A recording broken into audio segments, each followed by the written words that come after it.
In our politics lead, some 11th hour scrambling from House Republican leader Kevin McCarthy, who's trying to line up enough votes to win election as Speaker of the House. There are a handful of far-right holdouts, and they warn they will not support him during tomorrow's vote. McCarthy is hoping to seal the deal by making several concessions to these hardliners over rules changes, including lowering the number of votes needed to trigger a vote on getting rid of the Speaker himself. CNN's Manu Raju, the chief congressional correspondent for CNN, is live on Capitol Hill.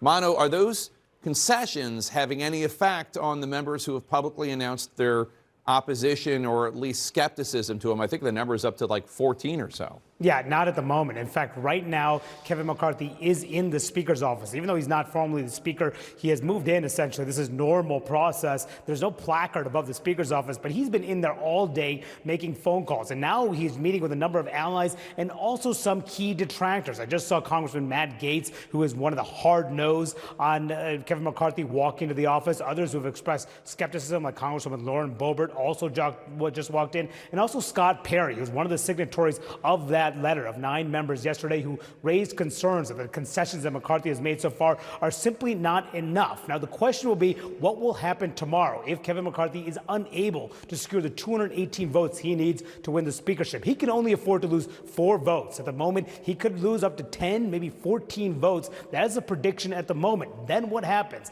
It is uncertain. It has been 100 years since the speaker's race has gone onto multiple ballots. And at the moment, I'm told that Kevin McCarthy has no plans to go anywhere. He's planning to grind it out on the floor, ballot after ballot after ballot, until his detractors fall in line. And also a big question is who will be next? And talking to a number of Republicans, it is very clear that virtually nobody in the Republican conference can get to the 218 votes needed to become Speaker. So if McCarthy can't get there, can his deputy, Steve Scalise, the number 2, get there? Republicans say he simply cannot, which raises even more questions about McCarthy's future and his prospects tomorrow ahead of that critical vote as he tries to make more concessions, continues to negotiate, and as the conference prepares to meet tomorrow morning ahead of that critical vote. Still uncertain what it will mean for the Republicans going forward, as a number of Republicans concerned that it would undercut their ability to govern just as they come into power in the 118th Congress.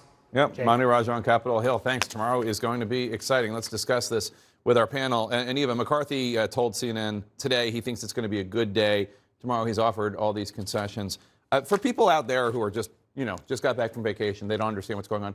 What do these people want? What do these hardliners want? What is their issue with Kevin McCarthy other than he's a swamp creature, blah, blah, blah? Like, what tangibly are they looking for? Well, they have a range of issues with him. Some will argue that he wasn't loyal enough to the former president.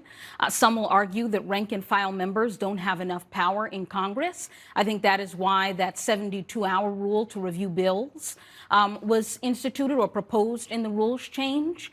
But really, there's going to be no end to their demands, even if he is able to successfully pull this off. And I think that this whole episode really illustrates that, you can't abandon your principles in pursuit of power because it ultimately may not work out for you in the end.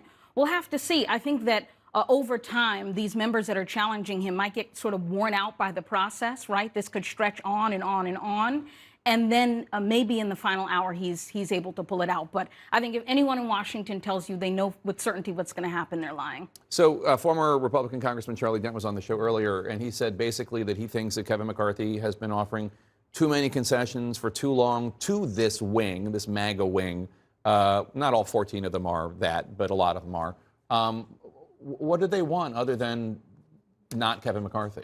Well, the ability for any single one of them to be able to basically call a vote of no confidence and kick him out as Speaker. But that's still that's still not Kevin McCarthy. It's just like it's in the future, not just today. You know what I mean? And he already offered them the ability for a group of 5 to say that. So they want for one person to be able to say that. The other thing that they've asked for is for leadership to not play in Republican primaries, which would also be a break from precedent. I think that they're essentially asking him to abandon other members of his conference at that point in order to get these votes. So he's really stuck in a rock and a hard place. And the two sides are playing a game of chicken right now and trying to see who will wear down first. And some of the demands are not ridiculous, right? Having more time to read a bill, that's not a ridiculous demand. No, and paying for legislation by making cuts elsewhere. That's That's more mainstream, traditional Republican fare. You used to work on the Hill for the other side, the Democrats. What do you take? What's your take on all this?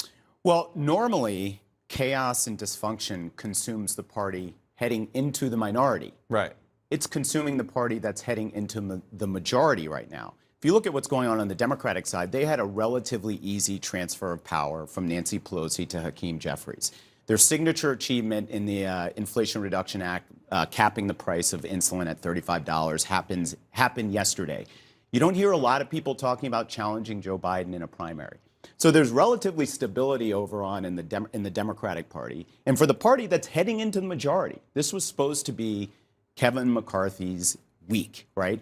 They're consumed with all of this chaos and dysfunction. He may not win it in the first ballot. They've got this fraud heading into Congress who has a whole story about whether or not... Oh, Santos, Congressman Santos, right. Yeah. You know, these are the two headlines that Kevin McCarthy and House Republicans are dealing with. And they also, you know, Democrats picked up a seat in the Senate. So this is not how Republicans thought they would be starting the new year.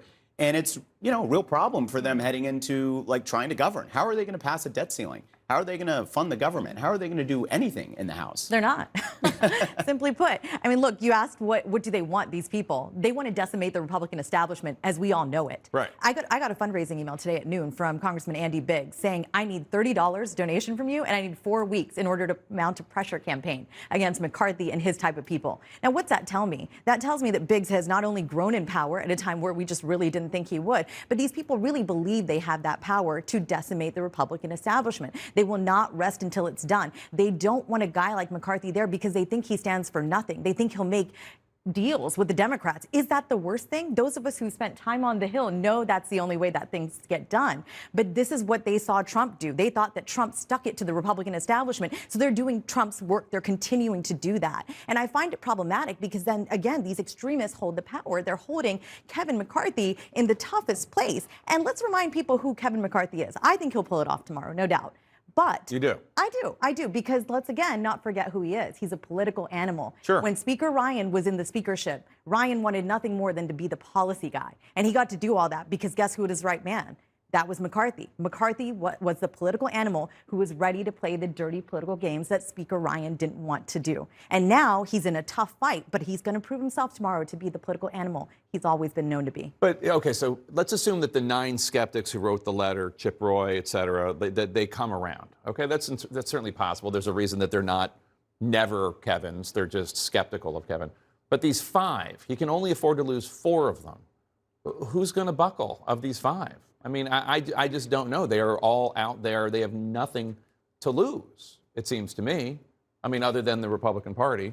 I actually think that he wins it eventually. But for these 5 folks, they kind of have to, they've gone out there. I think they kind of have to push this to a second ballot and really try to at least embarrass him.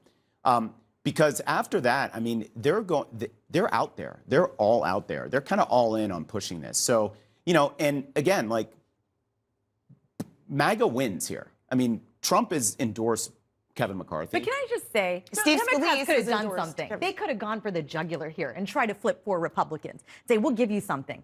Get in this with us. Democrats, again, just didn't play hardball, I feel. And I know that's me saying putting it on the Democrats, but you want to save democracy? Don't end up with a crazy I think speaker. Democrats are actually really happy watching this all play out because it's literally chaos and dysfunction. This is the MAGA Republican Party on display for the American public to see. They're pretty happy with what's going on. It's a shame that this is the ruling party of the House, but this is what, you know, people voted for, and I don't think Democrats feel any pressure to bail them out on it. But isn't this exactly why Senate Republicans cut that deal with Senate Democrats to pass that giant spending bill? Because they just look at the House Republicans and they think these guys can't do anything. They can't do this. And Kevin McCarthy says that if he becomes Speaker, those are the sorts of things that he'd block in the future. And when you talk about Democrats, I'm hearing exactly what you said from Democratic lawmakers. They say that this is evidence of the inability of the GOP's inability to govern, and that this is what's going to happen for the next 2 years. One told me they thought this was going to metastasize, and this is what they're building their argument on for 2024 to try and take back the House of Representatives. So I don't think that you're going to see them step in and try and bail out Kevin McCarthy here. But don't you think this also just like suggests that we are going to have a government shutdown? We are going to have the debt ceiling chaos. We are going to see, I mean, all of that's, if he can't even win the speakership, 218 votes. It's pretty, with a 222 votes. I mean, 218. Yeah. 218, yeah. No, but I mean, like he has a cushion of 4 votes. Then how are they going to pass, like, voting for Kevin McCarthy is nothing like voting to raise the debt ceiling. That's an ugly vote.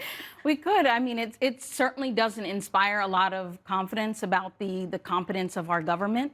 But I will say, I don't know, how many tears I shed for McCarthy, because at the end of the day, I do think that it shouldn't be a coronation, right? Leaders should be challenged. I think that we have to be concerned about the people who are challenging McCarthy, but ultimately, he should have to fight for the speakership. Sure, it shouldn't be coronation, absolutely. All right, well, we have some predictions here. You guys both think he's going to get it. We'll see what happens. I'm not so sure.